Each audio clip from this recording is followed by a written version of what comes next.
And we're back. This is Triad Wars 14 quarterfinals, myself versus Tezuka. You can see the hand I'm intending to use this run out. I was really felt inspired by Turds. In his first game against Piggy, he went with a hand similar to the ones we've seen. But in his second game, he switched to this 4-8-2-8 and 8-3-7-4. I decided to go for 8-4-8-1. And I sort of have a couple reasons behind this. One was just his game looked really favorable for him. It looked like he got nice play on second turn, and I don't feel like I've achieved that so far. Incidentally, feel a lot better today than I did yesterday, so hopefully that helps. Though I don't think I played too badly. Just had trouble initially getting my grounds in each game. Or getting comfortable. So, decided to go with these 8-8s. He paired it with the 6-3-6-3, 4-7-4-2, and 5-1-4-7. I like the 4-7-4-2 pairing. The other pairings are less clear to me, but as I was looking through cards, I didn't come up with things I liked more, and I did like the positions he got. I also think the 6-3-6-3 can sometimes be really usefully plus-walled by the 8-4-8-1, and the more of them there are on board, because I will have one in my hand, I assume my opponent will as well, Tezuka, the more the 8-4-8-1 has to play off. I kind of wish it was 8-4-8-2 and 4-8-1-8 if I could switch those, because 4-8-1-8 would also have plus walls off the 6-3-6-3 if located correctly. But shouldn't be too big a problem. I was trying to think of a principle, and I thought this was a nice idea, and might just be wrong, but I wanted to throw it out there and see if anyone had any thoughts on it. If you are struggling on first turn, get more dynamic, right? If you're struggling on first turn, meaning you're not finding any advantages, you don't feel there's any lines at the end where you had any chances of winning, you were struggling for ties, I think what's often happening is your cards aren't capable of flipping enough at the end. They may be like a powerful card, you know, an 8 here might guarantee a capture of one thing, but not necessarily able to capture that second thing you need to win, just enough to get you that tie kind of thing.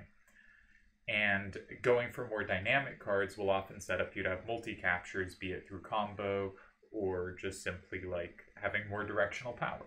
That if on first turn you are struggling, you often want your final card to be more powerful, and more dynamic cards are a way to get there. On second turn, I think it's sort of the other direction, or at least this was the thought in my head, of if you are struggling on second turn, get more raw power. Get more things that they have trouble taking. And that's sort of my goal here, is I have these 8-8s, and they can overpower anything on the set, right? Other than other 8s. But there aren't going to be many. Those can only be on level 6s, and neither of us have used any cards with an 8 on it so far. So that is a guaranteed capture, or if facing a square that can't be plus-walled, or even a lot of squares that can be plus-walled, 4-7-4-2 is the only card either of us used all that good at plus-walling 8s.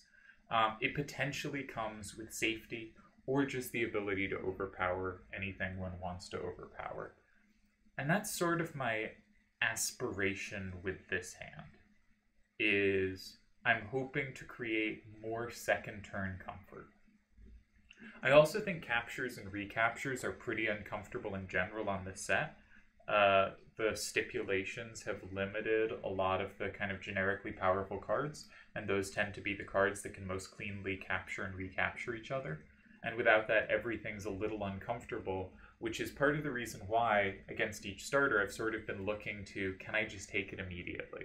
And I look for that anyway first. I think the first thing to check on any corner starter kind of thing is whether you have captures.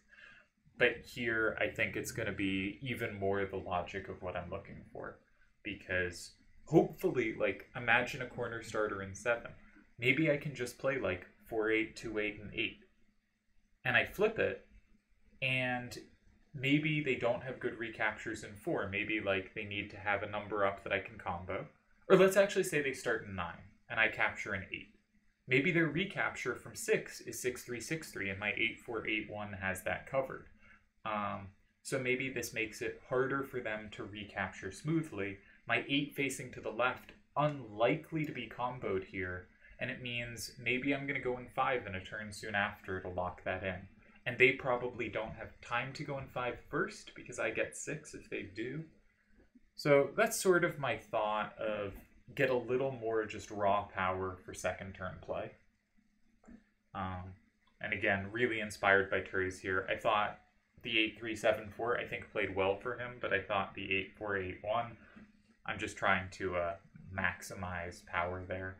The 4-7-4-2 seemed a natural fit, given that I also still think I want to run the 6-3-6-3. It just has so many targets on this set, and 3 gaps just seem very relevant to how it has played out.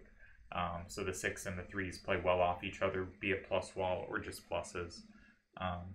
So I thought I probably have to run the 4-7-4-2. It's the card that seems best that also plays well with 8s. 5-1-4-7 was the closest thing to balancing that as an opposite. So that was sort of my thinking. And I do think the principle might be viable of struggling first turn, get more dynamic, struggling second turn, get more powerful, find some equilibrium there. I do wonder how my previous hand would have done if I had ever gotten a first turn, but I think I gotta try this. I don't know if I can run this for 2 games though, so maybe I should have thought more about backup plans, because Turds in his match, he went to this for 1 game and then moved back to a more conventional hand for the set without 8s. And that makes some sense, because if the opponent starts running like 3-5-7-7s or something, it's possible your 8-8s are just going to be really uncomfortable. And then I was thinking more about starters. I've been working on some videos on starter types, so I felt a little inspired by that. But if you remember, if you watched my video on center attacks, one of the keys to a center attack is you want cards that potentially like play really well in the sides touching the center. And the 8-8s, horizontals and verticals might play really well next to a center starter, right? They're kind of guaranteed to overpower something, and they might have a safe thing facing out as well. So, you know, you can easily imagine, like, I start, I don't know, 4-7-4-2 and 5. They go in 9. I play 4-8-2-8 and 8. That's safe. Maybe I have play against the stuff they'd want to put in 6. Maybe I have immediate pressure. I think the horizontals and verticals should play pretty well around center starters. So that was one idea. And then the other idea is, and this video will come out eventually, but it's the one I worked on most recently, a kind of aggressive side starter idea, where I think the traditional side starter is kind of like, I play something in 2 with a high number facing down, and I have a card ready to recapture it in 1 and 3. And that will have a high number facing down as well. And if those can't be captured, my idea is sort of to lock in and create this defensive duo. And so anytime they go in 3, I go 1. Anytime they go 1, I go 3. And hopefully I have these 2 safe cards. But I think there's another way to do it, which kind of says, instead of creating safety for me, I deny safety for you. And specifically with these 8-8s, he will never have a safe move to slide into a corner if he hasn't also switched to 8s. If he has, we'll figure it out on the fly. But if he has either the hand he was using or a hand kind of similar, you know, say I play 4-7-4-2 and 4, he will not have safety in 1 or 7.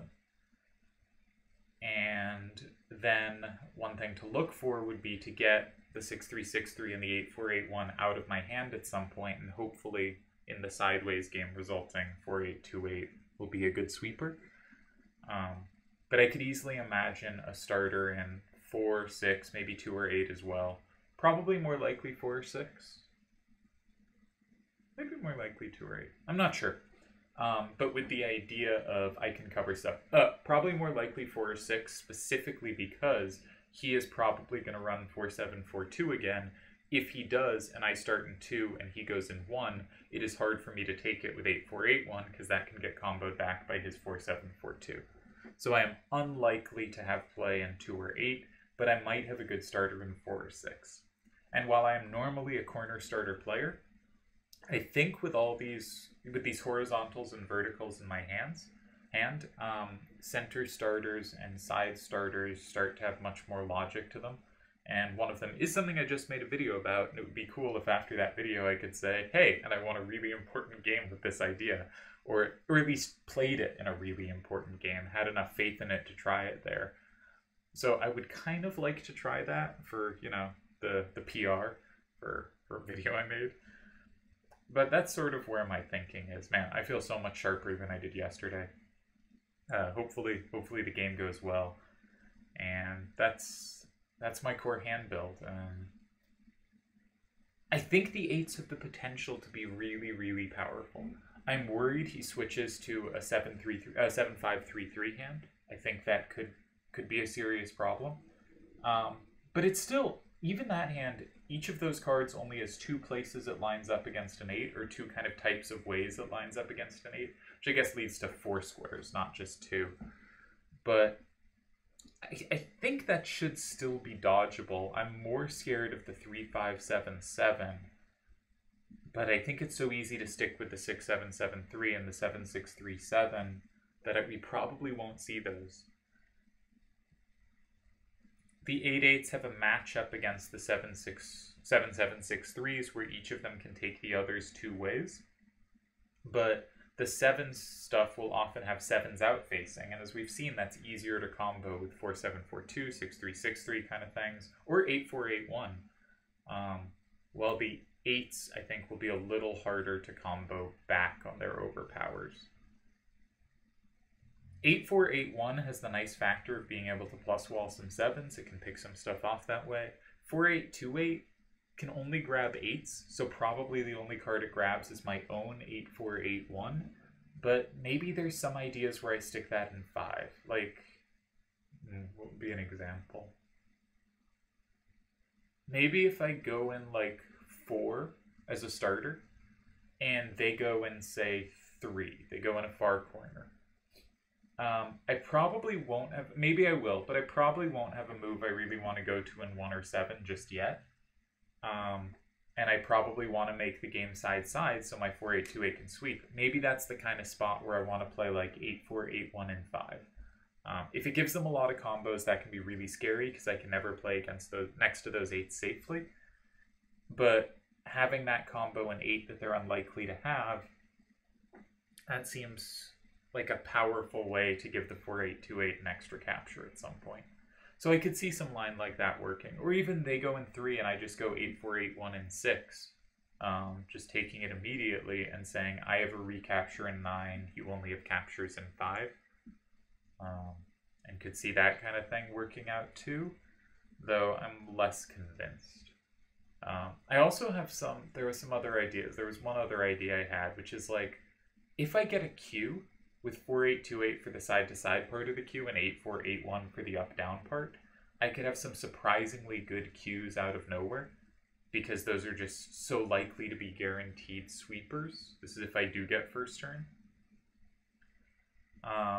So I want to keep an eye out for if there's opportunity for my first 3 moves to be the level 3 cards, and I can get a queue that's the one formation where one of the paired sets of squares is side to side, one of them is up down, and that might be the kind of formation I'm really looking for, right? If I end up in a Z, you know, maybe I want 8-4-8-1 and 6-3-6-3 as my last 2 cards, but those aren't likely to take the cards to the sides of them so well. I don't know. Oh, it looks like we're here. I might not even have to pause and divide up the video. He says ready whenever. So I guess we're just going to put up, and that's my preparatory thinking.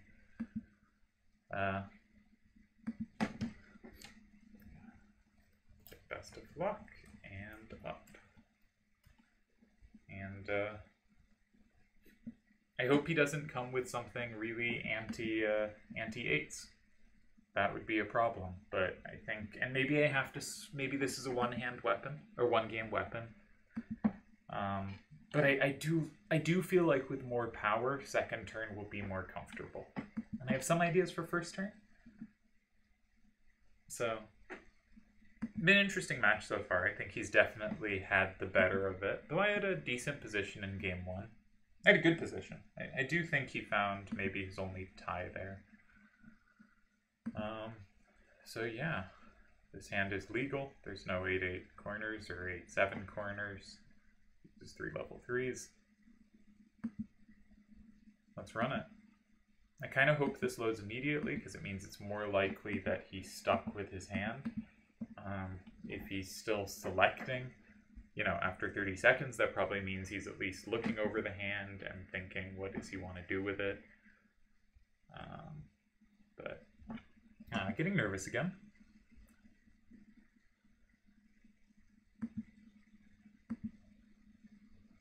Had ideas. Does everything look like it's recording properly? Yeah. Okay. I didn't check sound. All right, that's working too. Good. Would have been a pain if the intro hadn't been recorded. And yeah, is there anything I meant to say that I didn't? I have the different starter type ideas, somewhat inspired by videos I'm working on to be less cornery of starters, though I do love my corner starters. But I do feel if I'm forced into horizontals and verticals, corner starters start weakening and other starters get better. So because this is an unusual hand for me, I should expect to be starting or attacking and defending in unusual ways.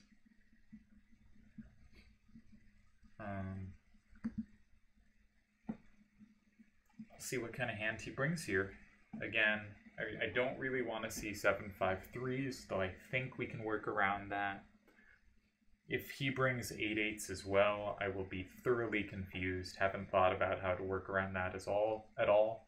But if he brings the hand he brought before or something similar like the hand I brought, I think this hand is going to be really interesting. Again, Turd's game against Piggy was really inspiring, I thought.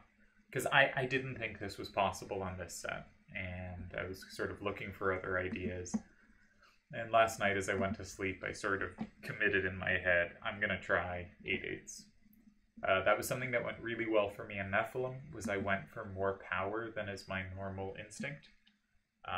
Often...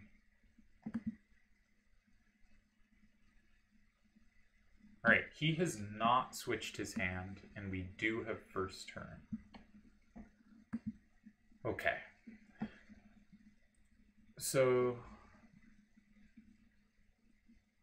I have a few starter ideas here.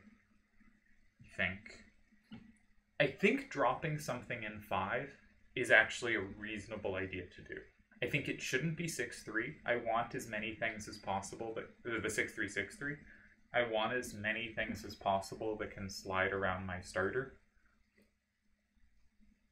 So I think 5-1-4-7 in 5 or 4-7-4-2 in 5 has some logical sense to it.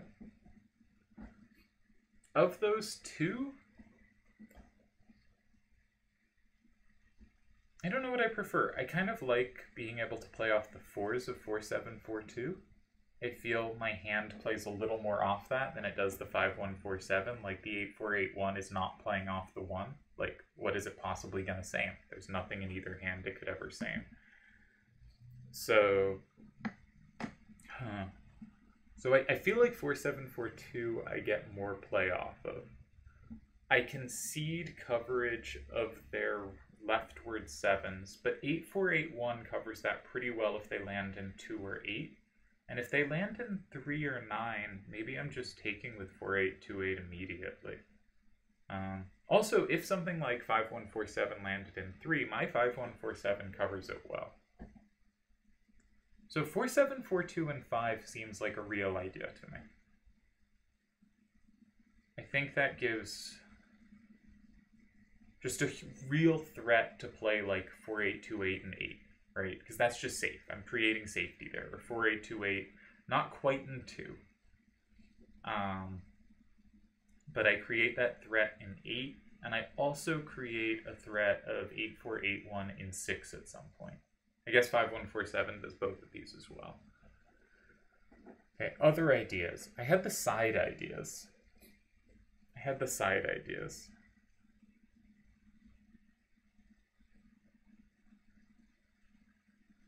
Because again, the 8s overpower anything. I think it has to be side to side, not up down. Because if I go in, say, 2, just check how much time I have.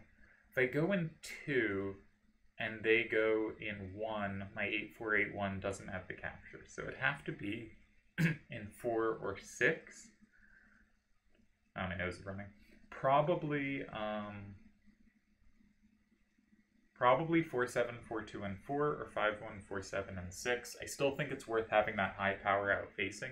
It's hard for them to overpower, but I do have a way to overpower it if wanted. If I'm keeping my level 6s for late, then I probably want to start on the right. So 5, 1, 4, 7 in 6.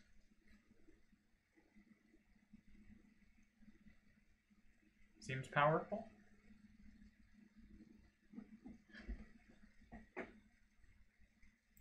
So I'm sort of thinking 5, 1, 4, 7 in 6, or 4, 7, 4, 2 in 5. My recent video was about more like 5, 1, 4, 7 in 6. What does that give up? It might give up 4, 7, 4, 2 and 7. Maybe 4, 7, 4, 2 and 1. Well, if I go 4, 7, 4, 2 and... So that's 5, 1, 4, 7 and 6. Maybe they play 1 or 7, and that could be annoying. I have really good play if they play 3 or 9 there, because my 4, 7, 4, 2 covers it so well.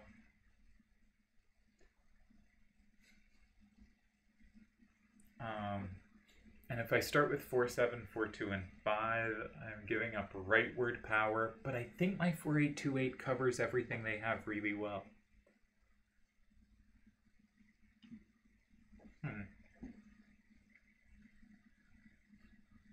I kind of like the look of 4, 7, 4, 2, and 5. It's really much the kind of starter I've tried to avoid in these games, but with these up-down sweepers, 5, 1, 4, 7, and 5 gives 8, 4, 8, 1 the synergies. But I think the I'm not likely to get a last turn in a side. I'm much more likely to get a last turn in a corner.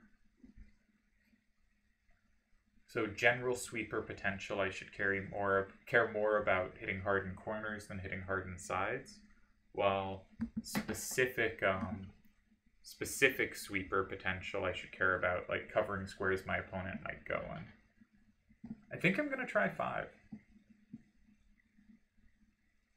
Feels weird to me, but I think like I believe in the principle. I think I control space really well here. Like if you look at their 4, 7, 4, 2, it's hard for that to go in either 1 or 7. I have nice control in a bunch of ways. You know, if nothing else, like 4, 7, 4, 2, and 1 say I go 8, 4, 8, 1, and 4 and just say, okay, I grabbed safety. And now you have to capture back. You're kind of locked into either 5, 1, 4, 7, and 2, or 6, 3, 6, 3, and 2. And maybe I can just keep capturing stuff for a while and a 4, 8, 2, 8 on the bottom as a sweeper. Maybe. I don't know. This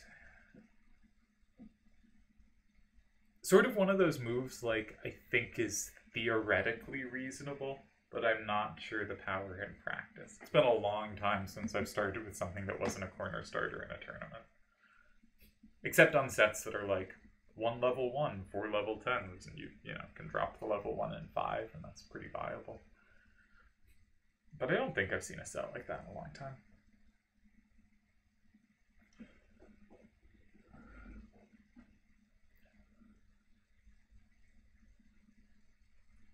I think fundamentally, maybe they should go in a side. If they do go in a side, though, the game becomes either side to side or up down, and I'm going to have really good sweepers there. Like, it's easy to imagine something like they go 7, with the point that I don't have a capture. Say they go 6, 3, 6, 3, and 7. I don't have 8, 4, 8, 1, and 4 because they combo back, right? But if I go in 2, then suddenly 8, 4, 8, 1 just completely controls 1 and 4, and maybe I'm in just great shape. So I hope this creates difficulties. I do feel out of comfort zone, but hand games are where more center starters happen. Usually I do them with more synergy builds than controlling space builds. But I would like to throw something at Tezuka that I haven't thrown at him before.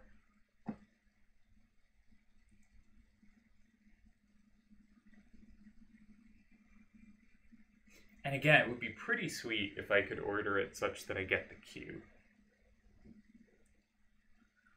Like, if they go 5, 1, 4, 7, and 9, it would be really nice if I could play 5, 1, 4, 7 or 6, 3, 6, 3 in one of 6 or 8, force them to go in the other of 6 or 8, and then play the other of 5, 1, 4, 7 or 6, 3, 6, 3, and 1. I think, like, there's a chance that could just be sweet. It could be nothing, but it could be just like, boom, my cards are just amazing at the end. It does seem a little unlikely, but I'm going to definitely spend a while looking for it if that happens, because I think the Qs are really hopeful. Notably, also 8481 could be the Q setup card, with 6363 as the up-down. Depending on the hands, that might line up better. Depending on like what part of his hand remains.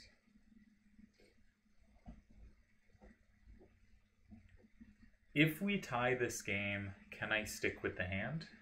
Or should I be scared of counter hands? Maybe depends how we tie it, if so. Like, if I'm the one under pressure, then he may feel his hand covered it well. If he is the one under pressure, then I suspect he has to adjust, and maybe I need to move off this hand if so.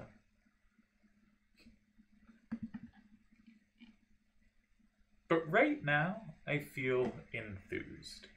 I feel we still share enough cards that it's hard for him to set up something for him that doesn't set me up too. And those 8s look like they might have a lot of safety. Like, if he goes in 1 or 3, can I just go 4, 8, 2, 8, and 8? And just be like, this is safe. The game's going to be up-down and up-down J. I have great up-down cards. Especially if he goes 1, that seems strong, because then 5, 1, 4, 7 also going left has some use.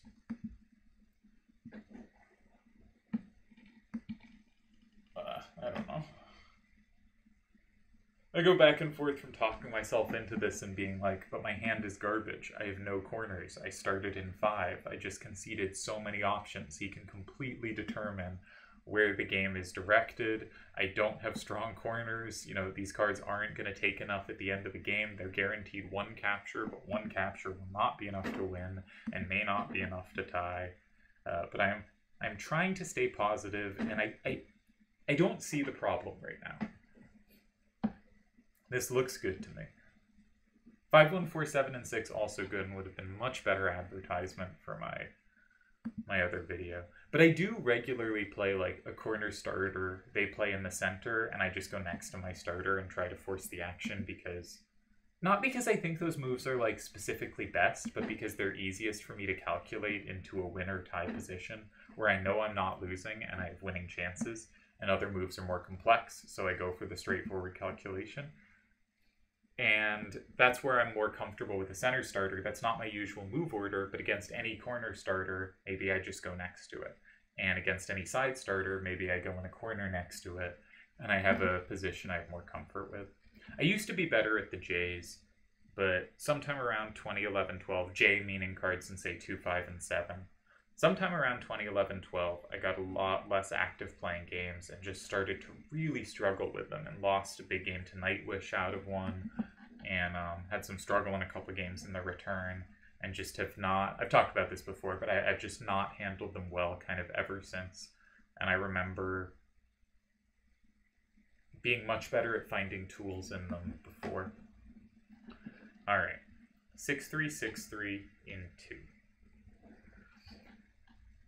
We only have one way to take this, 8-4-8-1. They can combo that with 7-6-3-7 if in the right squares. We can now force the game side to side. We can force the game side to side. So my first instinct is 6363 or 5147 and 9. Probably 6363. I can also just play 8481 and 6. It does give up captures. It does give up captures. Probably too many captures. 8481 and 6. They probably go like 4742 and 7. That looks good for them. Okay. Interesting move.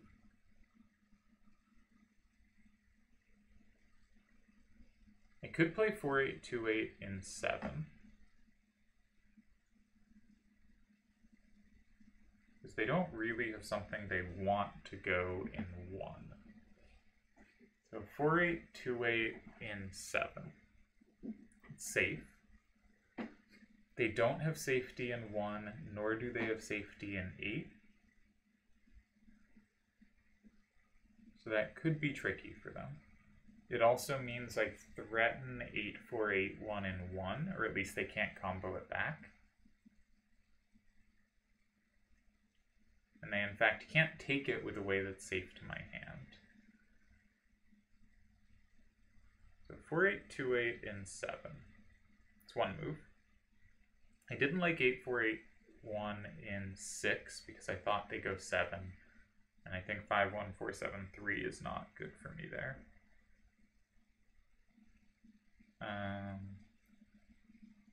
Okay, so other options.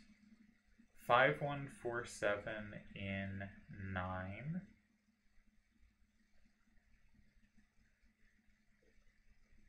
One four seven and 9.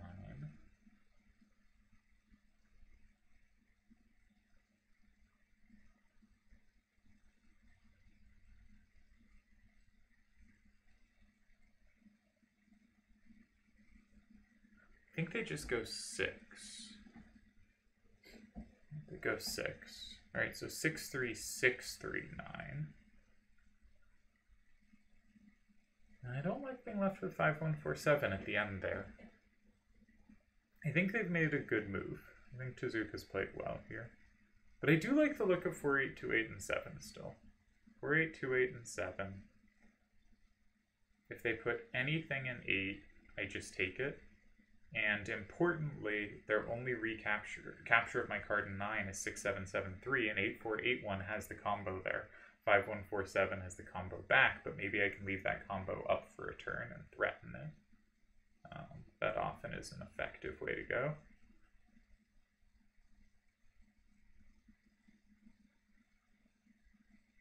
Yeah. There. Oh, there's some funny lines. What about 48287. I just completely lost the line I was looking at. Okay, but I think I'm good against 8. I think against 1, I take it and I shouldn't be worse. I don't think I can be worse there.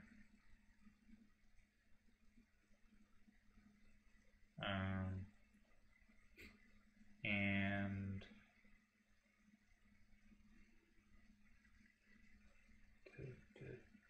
there. Yeah, I think that's okay. I don't think this is a great try to win, though. I was really hoping to push because I do feel this is a slightly gimmicky hand.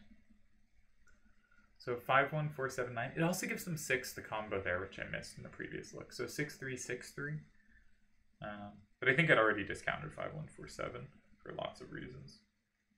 6363. I have the side-to-side sweepers. Maybe they can just go. They can't really go 1.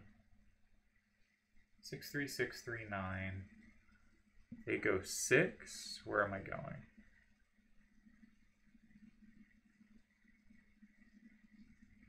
I don't know. Alright, I'm gonna go 7. It was the best I saw, I think. And the one that fits the center attack game plan best. Of just going next to whatever they play and utilizing my powerful cards for safety. I think really good move in 4. That created my limited ability to take it. The 6-3-6-3 is played so well, both in that it covers 7s, but also that 6s are tough to take. And one reason the 7-7-6-3s are so good is they can take it in a useful way. But I think I have some play here. I potentially have a bit of a left issue, but, you know, it's hard to complain too much about my left strength when I have gotten 4-7, 4-2 out of my hand. You know, that is obviously not a card doing work to the left. But I think they framed this well, because my hand is better up-down than side-to-side, right? In general. Well, not always, but in general. I mean, I have 2 up-down cards and 1 side-to-side card. So they made it side-to-side, and they did something that my hand specifically had difficulty taking. So one of the reasons I'm doing this, and one of the reasons I often like playing next to a starter, is the second turn player has just made the move that set up the combos off the first turn card. So those squares are likely to be squares they have more play in than I do. And I'm trying to mitigate their play, right? I'm trying to take away a square where they have play and I don't. And, you know, 1 is not obviously okay for them to go in. It might be. Might be fine. But I don't think it's obvious. One idea after 1 is I could play 8-4-8-1 then in 6. And say 5-1-4-7 is pretty strong and 6-3-6-3 might be able to pick something off. But I don't think in practice 6-3-6-3 ever picks off anything there. So I think that's just...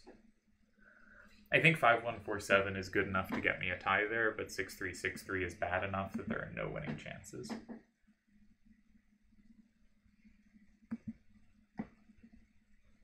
So I think we will see 1 and likely see a tie. I think 6-3-6-3 and 4 really well countered my play. If we get these hands again, I probably start in 6, not 5. So it's my other main idea. But we attempted to test him here, and I think he very easily passed said test. But he has to make another good move. And I don't think I'm in any risk of losing. Right? I think like if he goes 1, I have options in 2, I have options in 6. I might even have some crazy stuff I could try. So tends not to be what I end up doing. But like, I don't know, 7-6-3-7 and 1 looks like a sufficient move.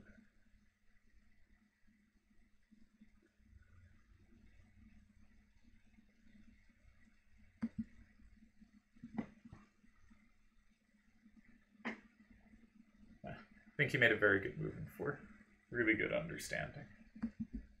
Like a move that both created difficulty and oriented the game side to side.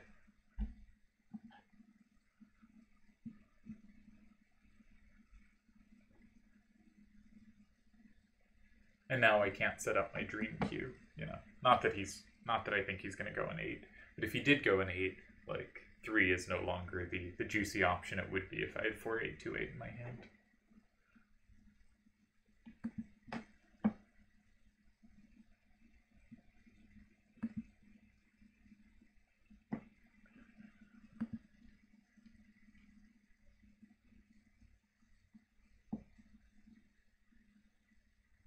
Now, if I had been like really on the ball with this, I would have thought, okay, I bring out my 8-8s. I suspect that will push him towards 7-5-3s. So then I would have a counter hand to 7-5-3s. What would that be? I don't know. But I think the next level move would have been, all right, I bring this hand out, that forces this adjustment, and then I hit him with this other hand. That would have been cool. Did not get there.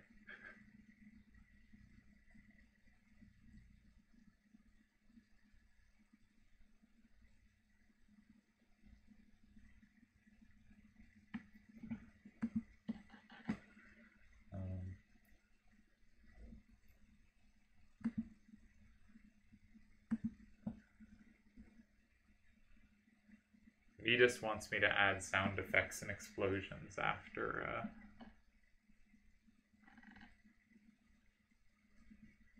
moves.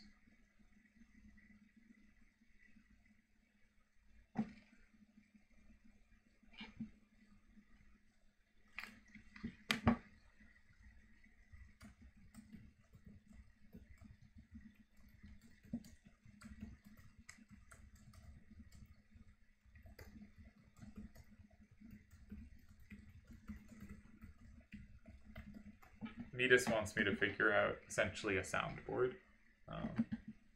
How to do sound effects during videos. It would be nice, you know, see a surprise, have a sound effect for that. See a move you think is great, have another sound effect.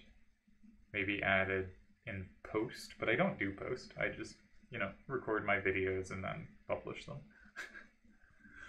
I am not good at this whole YouTube thing. But I am fairly good at triple triad, so. And I think reasonable at explaining ideas. Though I do go into calculation a bit much. Ooh, I'm drifting. Gotta wake back up. I'm gonna get a move, and then we're gonna have to be awake. What do you pick up? 6, no, what is that? That's a level 3. It's 4742. Goes in 6. Okay. Now, that we might have play against. Of course, we might not.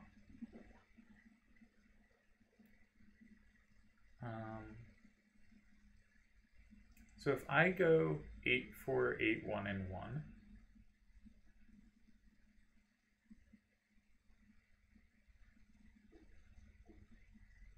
if I go 8, 4, 8, 1, and 1, importantly, he has no double capture in 2. Now, 5 isn't his. 5 isn't mine yet, but I think that's really relevant because now 6-3-6-3 actually has up-down play.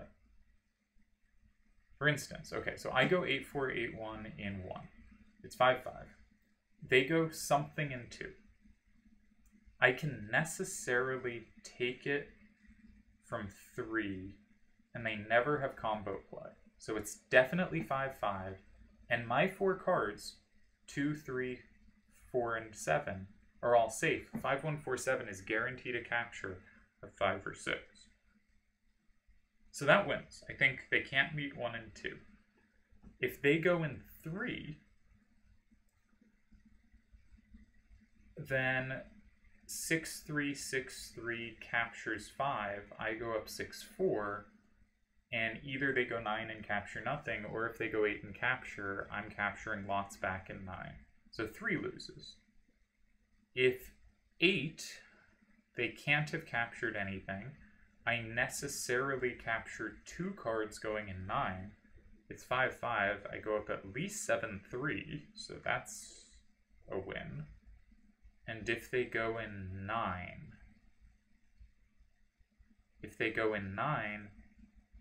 I go in 8, and I go up 6-4, and they don't have the double capture in 2. And that was the critical line. I think he had ties in 1 there, but I think this loses. I think, like, fundamentally the problem was my 6-3-6-3 didn't have enough play in a side-to-side game, but now it has things it can take. So I think 8-4-8-1. I should double check. But 8-4-8-1-2, it's 5-5. If they go 3, it's going to be 5-5 and I have a capture. Sorry, if they go 2, I'm gonna take and have a capture for my last move. If they go 3, I'm gonna take something and have plus capture situation on my last move. If they go 8, I go up way too much because they still don't have 8 themselves. Yeah, I think we can just go 1. Alright, man, good job to the 8-8s. And 1 wasn't, like, an easy tie. Like, I didn't calculate it out to a tie. I'm just assuming it was. But This should win. I did use calculating shortcuts of kind of not looking at specific cards, but looking at like the general, am I getting a plus from different regions of the board, which I think is a useful calculating shortcut, but not always going to work. But the times it doesn't work are times where one of kind of two things is happening. Either there is combo potential that can make up for the pure count, but I saw no combos here. I see none. And the other is if you're double counting a square, right? If you're kind of assuming you can capture 5 twice or that 5 flips back, something like that, it is very easy to double count a square. Or another way is to sort of double count your own cards. But I think I was good about checking one card before the other. And I also think I was good about how 5 works here. A game I lost to Tezuka, the first game I lost to Tezuka in the return, which I think was the first game I lost in the return, was one, him better understanding the impact of having lots of combo potential around 5. He has a really good feel for that. But two, that I sort of just assumed I had a plus in this part of board and plus in this other part of the board, but he had combos everywhere. So, like, when I say plus, I mean, like, if he goes 2 here, he grabs a card, and I grab at least 1 card in reply, so I'm going at least even on the top row. On the bottom row, he's never capturing anything, and I'm capturing at least 1 thing. So I'm putting up a +1 on the bottom row, and even on the top row, that should equal a win. The only time it doesn't is if the plus on the bottom row is, for instance, flipping 1 of 5 or 6. That's where it gets its plus, and those actually get flipped back, and if they order it right, I may be getting a plus on the bottom, but I'm not actually going even on the top row because he's flipping a card that isn't currently flippable, and that can be easy to miss. I don't think I'm doing that here. And then the other way is combo potential, which, again, I think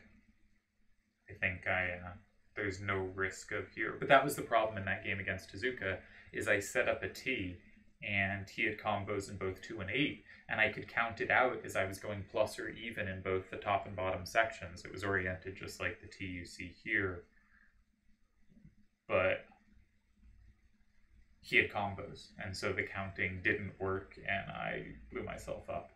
And he, to his credit, played the win very quickly. He very quickly saw why my idea didn't work at all. He played a move in 9, and suddenly I couldn't go in 8 because he had a combo through 5 that just wrecked me, and I fell apart. I didn't have a card that comboed in both 2 and 8. I did have combos in those squares, but I had last turn. I couldn't hold on to both combo cards.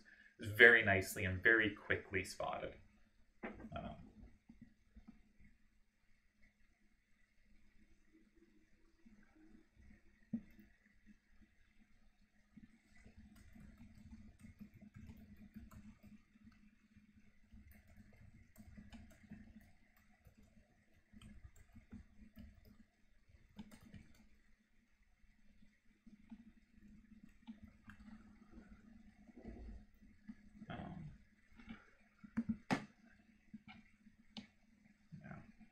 We're learning that small minds like Midas's are easily amused. Gotta figure out a soundboard. I think it would be fun. I think it would be amusing. I don't think I'd add it like in post-production because I just do not have the energy for post-production. But having something I could click that would make a noise would amuse me.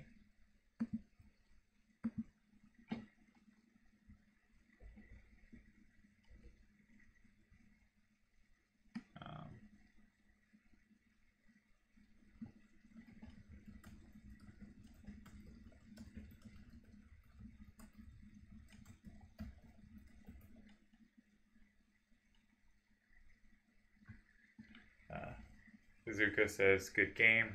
He does think the 8/8s were pretty strong here. Yeah, I think the 8/8s are kind of powerhouses. I think it was like savable, but very much has to find a few precise moves. I thought his move in 4 was great. I thought the move in 4, but even after the move in 4, like he has to be careful again, right? And yeah, I think just when you have to make a bunch of careful moves in a row, it's really tough. And gonna hold some games.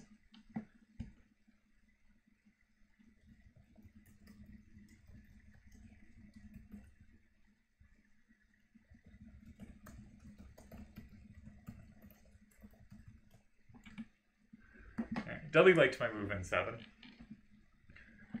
I liked it too. I liked it too. Want to reiterate, Tezuka has beaten me the second most of any player in the return. I find him very dangerous and difficult to play against. I think he's an awesome player. The total count in Open, I have lost 12 times. I've lost once to Smokes. I've lost once to Akiyama. I've lost twice to Piggy. I've lost 3 times to Tezuka, including twice in hand games. He still is a plus against me in hand games. I have a little plus in random. He has a little plus in hand games, even if this is a win, which we think it is. And I've lost to Deli 5 times because, you know, it's Deli. But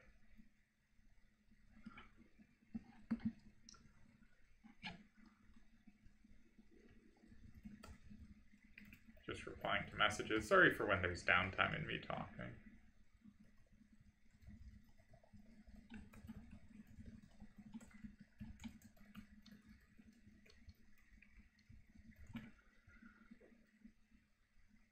All right, Deli wants to know 76317 and 1 as his second move. Yeah, that's what I was thinking too.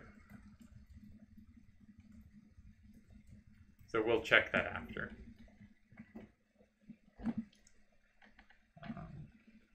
Okay. So, oh, I should get writing down the moves for my database. Gotta scroll to the right part. This is up. Tezuka. This game on 47425, 63634. Still think that was a great move. 42827, 47426. Very much a move of couldn't find something he liked and had to play something. 84811, 76372, and I will now play 51473. Right? It's 5-5. He has no capture, and I have a capture.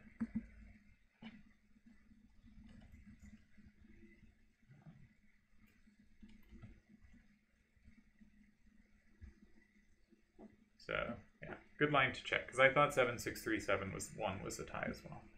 That was Deli and I on the same page there.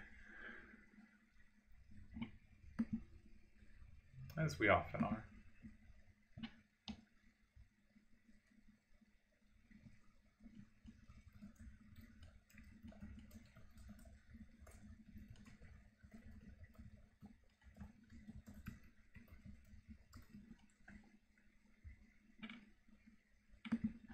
So I advanced to the semifinals. Obviously, very happy with that, especially because, again, I think Tezuka is one of... I mean, obviously he's one of the best players around, but he's also one of the most difficult opponents for me specifically. And... yeah, a win I'm very, very happy about. Can't claim full credit for the hand. Was completely inspired by Turds. I think he played an absolutely masterful match, beating the incredibly strong Piggy Man. I had actually picked Piggy Man to make the finals and was really tempted to pick him as winner.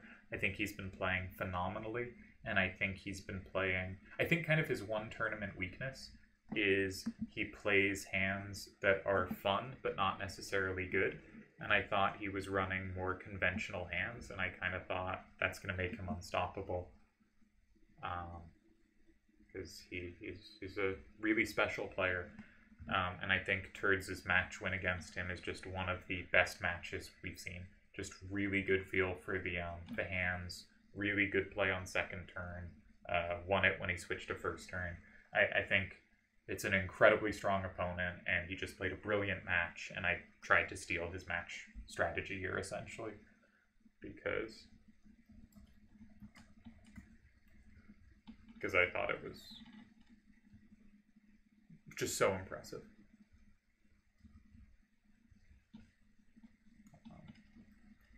Let's finish getting the moves in for the database, just posted the game, and then we'll go check we'll go check with the solver, because I am curious if other move tied. So I'm going to close this window. I'm going to type in the hands. So I had 4742, 4828, 8481, 5147, 6363, and he had, gotta open the window for that. Okay, he had 6363, 4742, 7637, 6773, 5147. So switch over views. When this opens, you'll see it.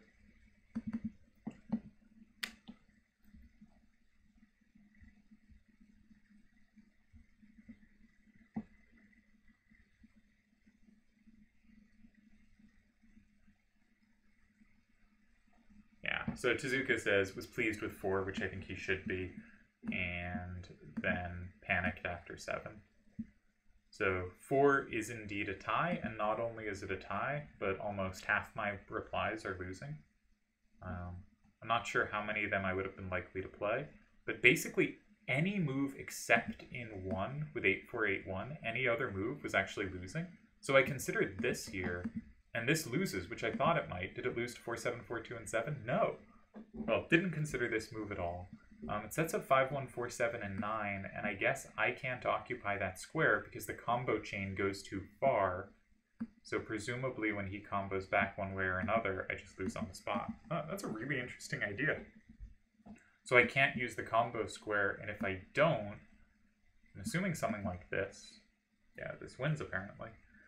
Now I always assumed I would hold here, but you know, with something keeping 4828, but I guess there's not a good way to do so. Fascinating idea. All right, really glad I didn't go with that.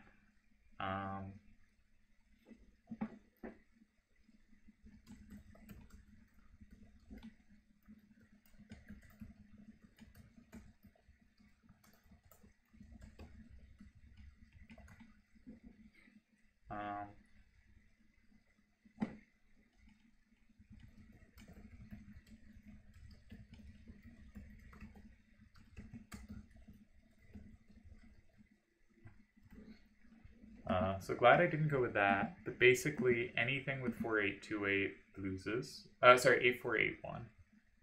I went 4828 and 7, which gave 3 ties, and those 3 ties were 1 to 8, this card. Now, I kind of assumed this was really good for me. I did see I couldn't take this combo immediately, but I sort of assumed I could play somewhere else. But I guess that just holds, right? But yeah, I guess this just holds. I did sort of see this line and kind of assumed I'd have something, but did actually see that I couldn't do this immediately. Okay, that's interesting. Next tie? Nope, it's not that. Why does this one lose? Because I go 8481. Okay, that loses, but this doesn't. It's a 5147 flipping.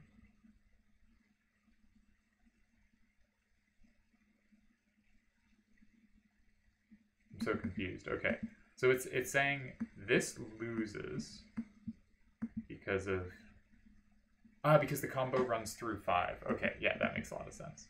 All right. Well, if he goes here, he doesn't lose, because if it's comboed, it doesn't run through 5. All right, that's logical. Okay, so that ties. This apparently ties. No, that doesn't tie. What was the other tie? I thought it said 2 ties and 8. Oh, this ties. Okay, is it the same idea? Yeah. This kind of path is hard to find, though, because, again, he also has to worry about this one. I think. Oh, God. This is the only tie.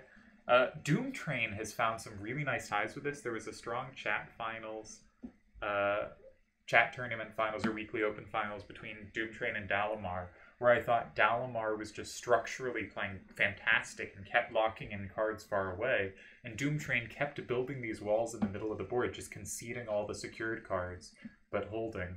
Yeah, if to play this move you have to see, aha, I have this after, then this is just so difficult. Okay, and then the other tie was the move Deli and I thought about. Yeah.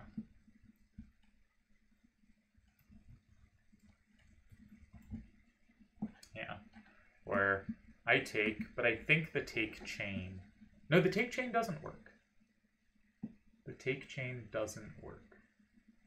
Because the question is, how is he going to take it? He has to take it with a 4 or 7 facing down, and that's going to always get... Let's not punish that hard.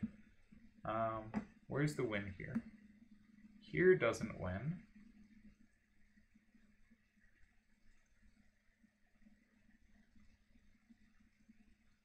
Sorry, I'm being dumb. Why is this a win? Oh, because this doesn't take. I assumed both hit captures. This captures, but is comboed, and that combo runs through a whole bunch of cards. This doesn't capture, it's just captured. Okay. So that, but it has to be followed up in 8.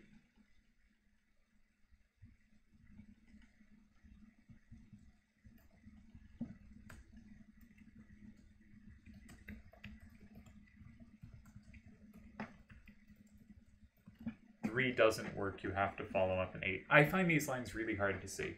Defensive lines where I concede, you know, where 2 rows are filled and you're conceding 2 cards in the back, I find difficult to see. You're giving me 2 up-down sweepers. You know, something like this looks really scary to me. But here you can indeed tie.